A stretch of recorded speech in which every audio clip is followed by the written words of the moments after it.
जय हिंद साथियों, welcome to self study classes with Sumit Jain. YouTube channel में आप सभी का स्वागत है।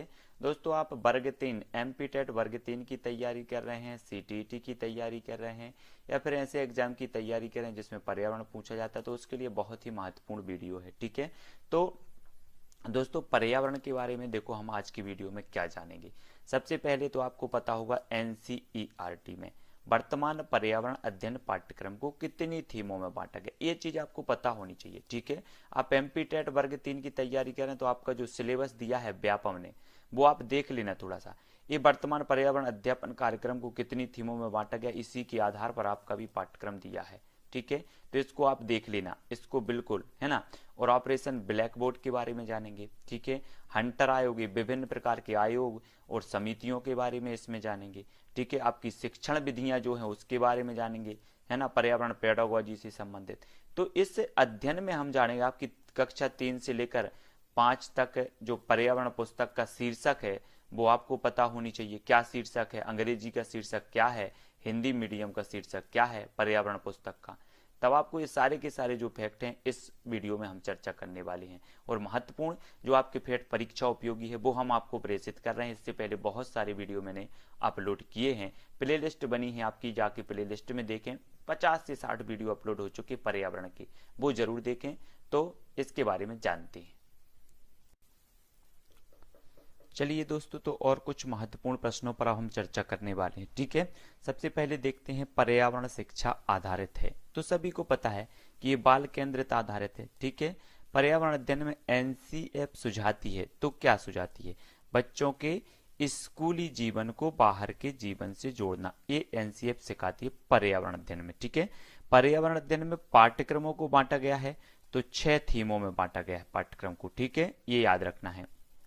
वर्तमान पर्यावरण अध्ययन पाठ्यक्रम को 6 मुख्य थीमों में बांटा गया है। देखो, परिवार एवं मित्र, भोजन, पानी, आवास, यात्रा या हम चीजें कैसे बनाते हैं, ये जो है 6 थीमों में पर्यावरण अध्ययन को, पर्यावरण पाठ्यक्रम को बांटा गया है। तो सभी लोगों को याद रख लेना है। आपसे क्वेश्चन आएगा वर्तमान में पर्यावरण अध्ययन पाठ्यक्रम को कितने थीमों में बांटा गया है, तब आपका उत्तर होगा 6 थीमों में। ठीक है, सभी लोगों को याद रख लेना है, मोस्ट इंपॉर्टेंट है। ठीक है ना। और ये हमारे कोर्स में भी है, जैसे हमारा पर्यावरण एवं मित्र है, फर्स्ट टॉपिक पर्यावरण में भोजन है, पानी है, आवास है, यात्रा है, हम चीजें के, ये सारे के सारे टॉपिक जो हैं। और वर्तमान में पर्यावरण अध्ययन को इतने 6 पाठ्यक्रमों में, 6 विषयों में जो है बांटा गया है, तब आपको याद रख लेना है। ठीक है, ईबीएस संक्षेपण का अर्थ है, तो इसका अर्थ क्या होता है, इसका अर्थ होता है एनवायरमेंटल स्टडीज। ठीक है, ये होता है ना, तो याद रख लेना ईबीएस। एनसीएफ 2005 सिफारिश नहीं करती, तो किसकी सिफारिश नहीं करती, कक्षा 1 और 2 में पर्यावरण अध्ययन की पाठ्य पुस्तकों की, है ना। तो याद रख लेना कक्षा 1 और 2 में, है ना।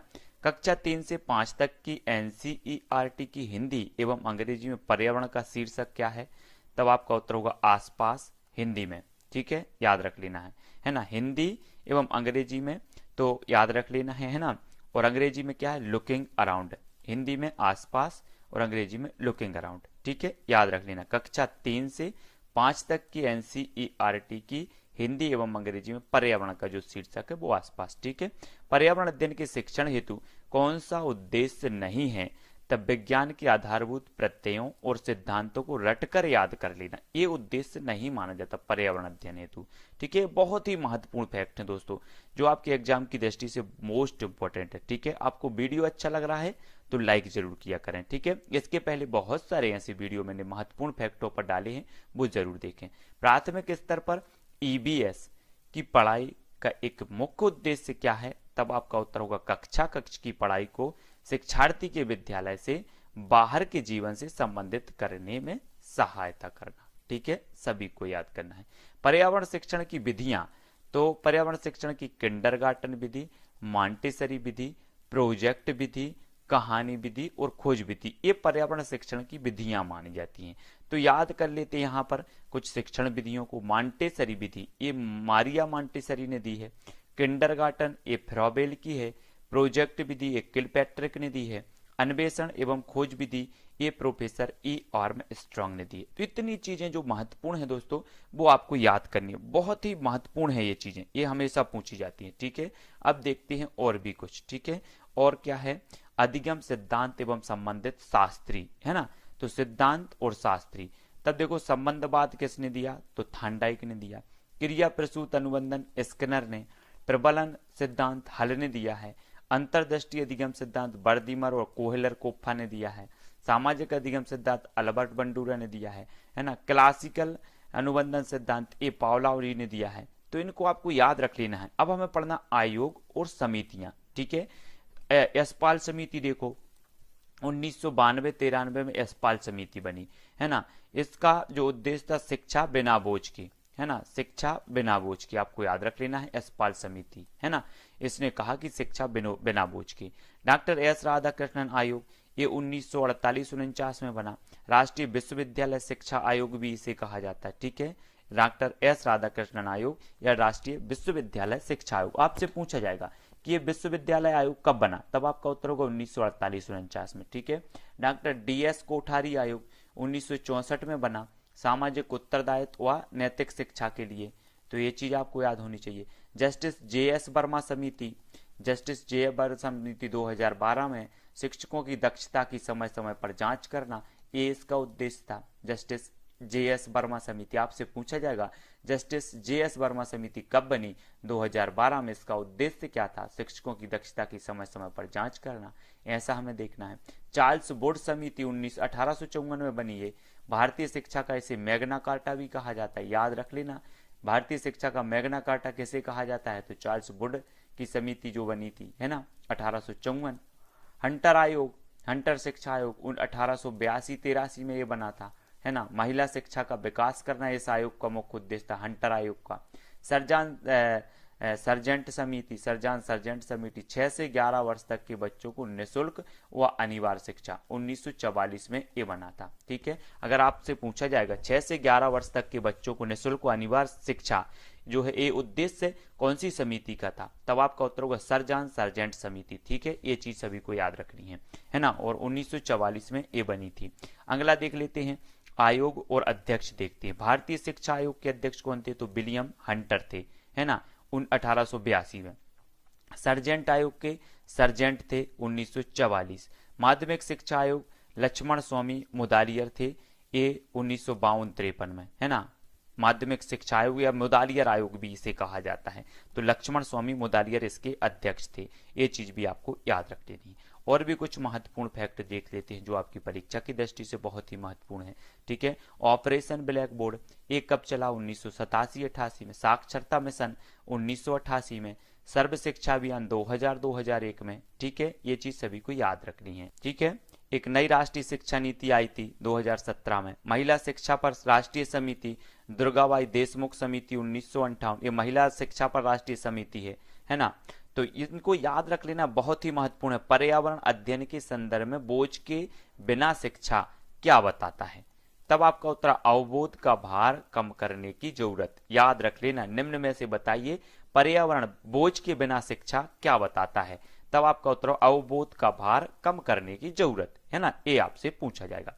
प्राथमिक स्तर पर शिक्षण की खेल विधि आधारित है, तो शिक्षण विधि के सिद्धांतों पर, है ना। प्राथमिक स्तर पर आपसे पूछा जाएगा कि शिक्षण की खेल विधि आधारित है, तब आपका उत्तर वो शिक्षण विधि के सिद्धांत पर आधारित है। ठीक है, शिक्षक की सबसे बहुमूल्य निधि है उसकी छात्रों का विश्वास, ये चीज आपको याद रख लेनी है। शिक्षक की सबसे बहुमूल्य निधि मानी जाती है छात्रों का विश्वास। परियोजना विधि के 6 मुख्य सोपान कौन से हैं, आप लोगों ने पढ़े हैं।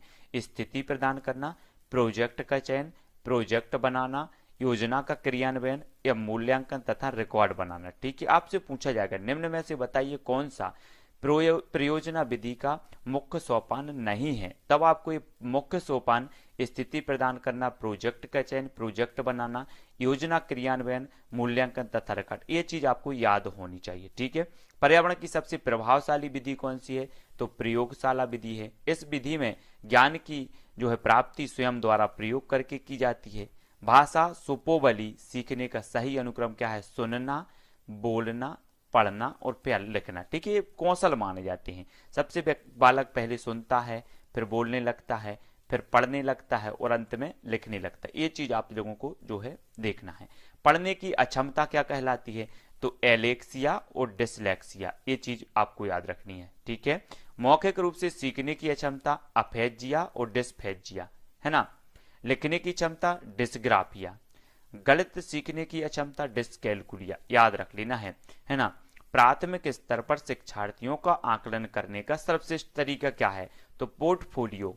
क्या है? पोर्टफोलियो, याद रख लेना है। एक अच्छे परीक्षण की विशेषताएं क्या हैं? वैधता, विश्वसनीयता, वस्तुनिष्ठता और व्यवहारिकता एक अच्छे परीक्षण की विशेषताएं मानी जाती हैं। जिन प्रश्नों का उत्तर अलग अलग होता है कहलाते हैं मुक्त अंत वाले प्रश्न कहलाते हैं। जिन प्रश्नों का उत्तर अलग अलग होता है, ठीक है, ये मुक्त अंत वाले प्रश्न कहलाते हैं। आपको याद रख लेना, आपसे पूछा जाएगा निम्न में से बताइए कौन सा मुक्त अंत वाला प्रश्न है। गणित की पेडागोजी हो या पर्यावरण की, सब में पूछा जाता है, ठीक है। तब आपको उत्तर बताना। मुक्त अंत वाले जो प्रश्न होते हैं, मतलब अलग अलग जिनके उत्तर होते हैं, वो इसका सही हो जाएगा, ठीक है। अब हमें देखना है जिन प्रश्नों का उत्तर एक ही होता है कहलाते हैं, तो ये बंद अंत वाले कहलाते हैं, है ना, बद्ध अंत वाले। तो ये चीजें आपको याद रख लेनी है ना। और भी कुछ महत्वपूर्ण फैक्ट हैं जिनको हमें बहुत अच्छे से पढ़ना है ना। ये जो प्रश्न है जीआई टैग के बारे में, आपने सुना होगा जीआई टैग मिला है। तो जीआई टैग अथवा भौगोलिक संकेतक उस उत्पाद को दिया जाता है जो किसी विशिष्ट क्षेत्र का प्रतिनिधित्व करती है अथवा किसी विशिष्ट स्थान पर ही पाई जाती है। जीआई टैग कृषि उत्पादों, प्राकृतिक वस्तुओं तथा निर्मित वस्तुओं की गुणवत्ता के लिए दिया जाता है। ये चीज आपको याद रखनी है। कुछ महत्वपूर्ण कृषि उत्पादों को मिला जीआई टैग, देखो रसगुल्ला को मिला उड़ीसा और पश्चिम बंगाल, है ना, जुलाई 2019 में रसगुल्ला को जीआई टैग मिला। कंधमाल हल्दी को, उड़ीसा की कंधमाल हल्दी को जीआई टैग मिला। दार्जिलिंग चाय को पश्चिम बंगाल की जीआई टैग मिला। सिरसी सुपारी ये कर्नाटक की है, इसे भी जीआई। मरयूर गुड़ केरल का, इसे भी जीआई टैग मिला। अल्फांसो आम महाराष्ट्र में, इसे जीआई टैग मिला, है ना। कुर्ग अराबिका कॉफी कर्नाटक में, इसे जीआई टैग मिला।